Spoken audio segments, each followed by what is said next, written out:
नमस्कार मित्रांनो. आजच्या या व्हिडिओमध्ये आपण चर्चा करणार आहोत कर्क राशीचं फेब्रुवारी 2025 करताचं संपूर्ण राशीफळ. गेले 2-3 महिने हे कर्क राशीकरता फारसे काही चांगले नाही आहेत. मुळातच स्ट्रेस, टेन्शन, फ्रस्ट्रेशन आणि केलेली कोणतीच कामं मार्गी लागत नाही. उलटपक्षी त्याचा स्ट्रेसच जास्त येत आहे. तर साधारण या महिन्यामध्ये मंगळ जो ग्रह तुमच्या राशीचा राजयोगकारक ग्रह आहे, हा तुमच्या व्ययस्थानात असणार आहे आणि तो वक्री असणार आहे. त्याच्यामुळे ह्या महिन्यात सुद्धा तुम्हाला थोडंसं स्ट्रेस थोडंसं जास्तच आल्यासारखं जाणार. परंतु इथे एक सगळ्यात जास्त महत्त्वाची गोष्ट म्हणजे तुमच्या राशीचा दुसरा महत्त्वपूर्ण ग्रह गुरु जो की तुमच्या लाभस्थानामध्ये भ्रमण करतो आहे, तो मार्गी होणार आहे 4 तारखेनंतर. त्यामुळे जे आपण स्ट्रेस बघितले किंवा फ्रस्ट्रेशन जे काय तुमच्यासाठी येतील ते अर्थातच येणारच आहेत. परंतु गुरु जो आहे हा तुमच्या पाठीशी उभा राहणार आहे. त्याच्यामुळे काळजी करू नका, कोणत्याच गोष्टी टोकाच्या होणार नाही. याचे संपूर्ण जे प्रभाव पडणार किंवा इतरही जे ग्रह आहेत त्याचे प्रभाव परिणाम तुमच्या राशीवरती म्हणजे कर्क राशीवरती फेब्रुवारी महिन्यात कशा प्रकारे होणार आहेत या सर्व संदर्भातली खुलासेवर चर्चा आपण या व्हिडिओमध्ये करणार आहोत. तर सर्वात पहिल्यांदा आपण मंगळाबद्दल थोडा विचार करू, कारण मंगळ सगळ्यात महत्त्वपूर्ण आणि जबरदस्त असा परिणाम देणारा ग्रह आहे जो की तुमच्या व्ययस्थानामध्ये भ्रमण करतोय. या संपूर्ण महिन्यामध्ये तुम्हाला कुठल्याही प्रकारची महत्त्वपूर्ण कामं हाती घेऊ नका.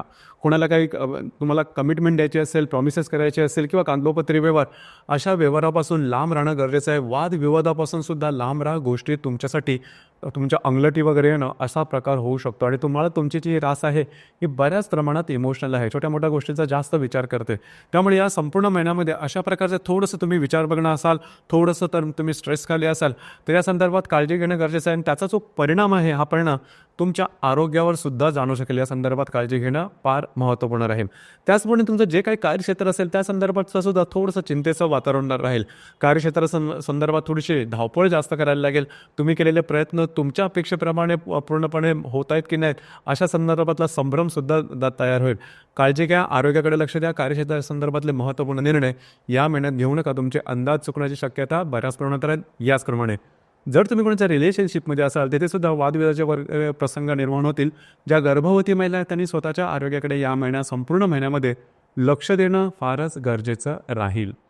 यानंतर आपण विचार करू गुरुग्रहाबद्दल. गुरुचा ग्रह आहे हा तुमच्या लाभस्थानामध्ये भ्रमण करतो आणि सगळ्यात चांगली आणि महत्त्वाची गोष्ट म्हणजे तो दिनांक 4 तारखेनंतर मार्गस्थ होणार आहे. गेल्या 3-4 महिन्यामध्ये तुम्ही बघितलेलं असेल की तुम्ही काम तर करता करत तुमची जी रास आहे ही कष्टाळू रास आहे. कष्ट करण्यासाठी तुम्ही कधीही मागे पुढे पाहत नाही, परंतु कष्ट करून सुद्धा अपेक्षित त्याची फळं तुम्हाला मिळत नाहीत, अपेक्षित लाभ मिळत नाहीत. असा काहीसा अनुभव गेल्या 3-4 महिन्यामध्ये तुम्हाला आलेला असेल. काळजी करू नका, या महिन्याच्या पहिल्या आठवड्यानंतरच तुम्हाला जे चांगले अनुभव यायला लागतील. म्हणजेच तुमच्या कामाला बरकत येईल किंवा कामाचे जे अपेक्षित लाभ आहे ते तुम्हाला मिळू शकतील. त्यामुळे तुमचा मूड खूप चांगला सुधारेल आणि तुमच्यातली कार्यशक्ती जी आहे ती बऱ्याच प्रमाणात दुणावेल, जी की खूप चांगली गोष्ट आहे. दुसरी महत्त्वाची गोष्ट म्हणजे वैवाहिक जोडीदाराचे नातेसंबंध सुधारतील. फक्त एक आहे की वैवाहिक जोडीदाराच्या आरोग्याकडे थोडंसं लक्ष देणं गरजेचं राहील. त्यांच्या आरोग्याच्या संदर्भातले काय त्रास डोकं वर काढू शकते, परंतु तुमच्यामध्ये आणि त्यांच्यामधला जो मनमिळावपणा आहे किंवा तुमच्या दोघांमधली जी हार्मनी आहे ती खूप चांगल्या प्रकारची दिसून येईल. त्यामुळे तशी काय काळजी करू नका. दोघांमध्ये नातेसंबंध अधिक दृढवत होतील. याचप्रमाणे भाग्याची साथ वगैरे तुम्हाला तशी चांगली लावेल अशी काळजी करू नका. फक्त मगाशी ज्या गोष्टी सांगितल्या त्याकडे लक्ष देणं गरजेचं राहील. याचप्रमाणे रवी जो ग्रह तुमच्या सप्तम स्थानामध्ये भ्रमण करतोय. रवी आणि बुध दोन्ही जे ग्रह आहेत ते सप्तम स्थानामध्ये भ्रमण करतात. रवी 13 तारखेला अष्टमात जाईल आणि बुध जो आहे तो 12 तारखेला अष्टमात जाईल.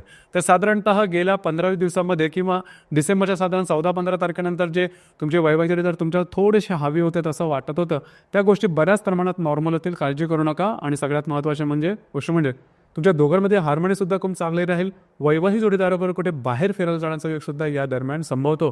फक्त जे मगाशी मी सांगितलं की वैवाहिक जोडीदाराच्या आरोग्याच्या संदर्भातले काही त्रास या दरम्यान डोकं वर करू शकतील. याचप्रमाणे या संपूर्ण महिन्यामध्ये तुम्हाला पैशाची आवक वगैरे तशी चांगली होईल, परंतु ते कशा प्रकारे इन्व्हेस्ट करायचे किंवा खर्च कुठल्या गोष्टीवरती होत आहे त्यावर थोडंसं नियंत्रण ठेवणं गरजेचं राहील. ही गोष्ट फार महत्त्वाची राहील.